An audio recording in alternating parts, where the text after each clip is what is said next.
ભાવનગરમાં કઠિન લઠ્ઠાકાંડ સર્જાયો છે, અનેક લોકો મોતને ભેટા છે, શું કહેશો? આપ સૌ જોઈ રહ્યા છો, આખું ગુજરાત જોઈ રહ્યું છે કે છેલ્લા 1 વર્ષથી ગાંધી અને સરદારના આપણા આ ગુજરાતમાં ચરસ, ગાંજો, ડ્રગ્સ અને દારૂની વિરુદ્ધમાં હું અને કોંગ્રેસ પાર્ટી સતત રાત દિવસ લખી રહ્યા છીએ, લડી રહ્યા છીએ, બોલી રહ્યા છીએ.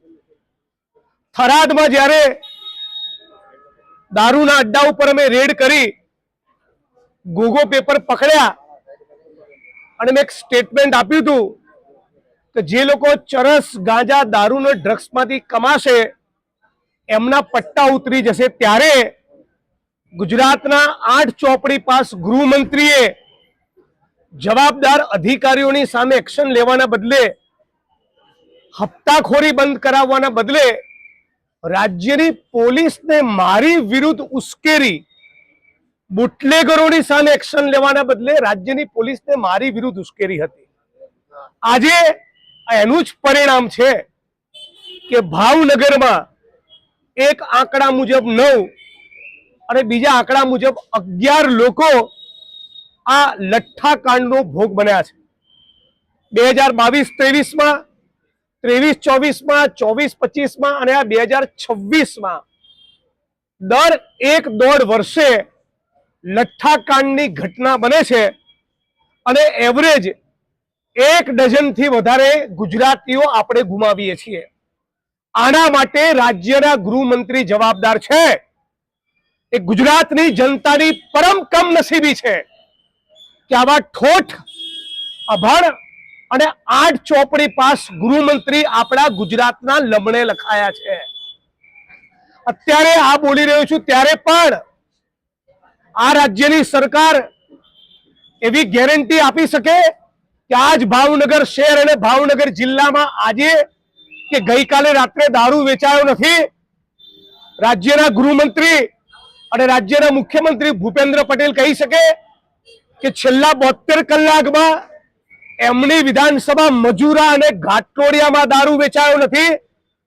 ગુજરાતના અંબાજી, દ્વારકા, સ્વામિનારાયણ સંપ્રદાયના મંદિરો, ડાકોર, હિન્દુ ધર્મમાં આસ્થા રાખતા તમામે તમામ હિન્દુ ભાઈ બહેનો જે મંદિરોમાં નિયમિત જાય છે એ બધા જ મંદિરોની 2 કિલોમીટરની ત્રિજ્યામાં 2-2 ડઝન દારૂના અડ્ડા ચાલે છે.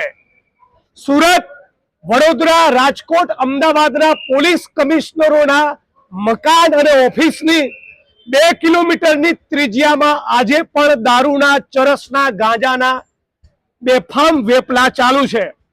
અને આ બધું તો જ શક્ય બને કે રાજ્યના ગૃહમંત્રીના અધિકારીઓ ઉપર હાથ હોય.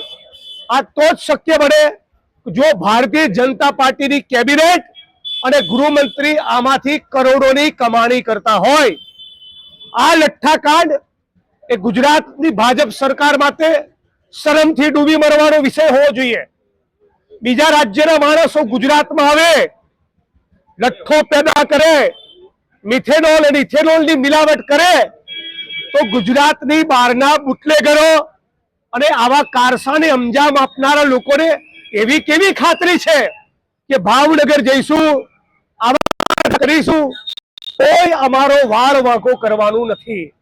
આવી બુટલેગરોને ખાતરી છે અને એના પરિણામે આટલા માણસો આપણે ગુમાવ્યા.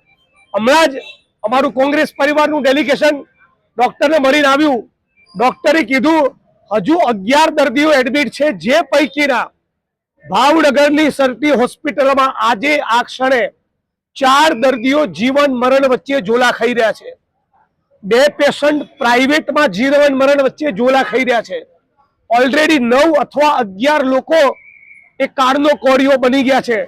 એટલે હજી જો હર્ષ સંઘવીની આંખ ખુલતી ના હોય તો આપણે બધા જ ગુજરાતીઓએ જેમ જંતર મંતરમાં તમામ જ્ઞાતિ અને ધર્મના યુવાનો જ્ઞાત, જાત, ધર્મ, કોમ ભૂલીને એક થયા, એમ આપણે બધા જ ગુજરાતીઓ સાથે મળીને માંગ કરવી જોઈએ કે લાખ વાતની એક વાત, ગુજરાતના ગૃહમંત્રી 8 ચોપડી પાસ હર્ષ સંઘવીનું રાજીનામું જોઈએ. એનાથી ઓછું કશું નહીં ખપે. હર્ષ સંઘવી રાજીનામું આપે ભારતીય જનતા પાર્ટી એ માણસનું રાજીનામું લે અને ગુજરાતમાં દાખલો બેસાડે કે હવે ગુજરાતની બેન દીકરીઓ માતાઓને વિધવા થવા દઈશું નહીં. આ તો આઈપીએસ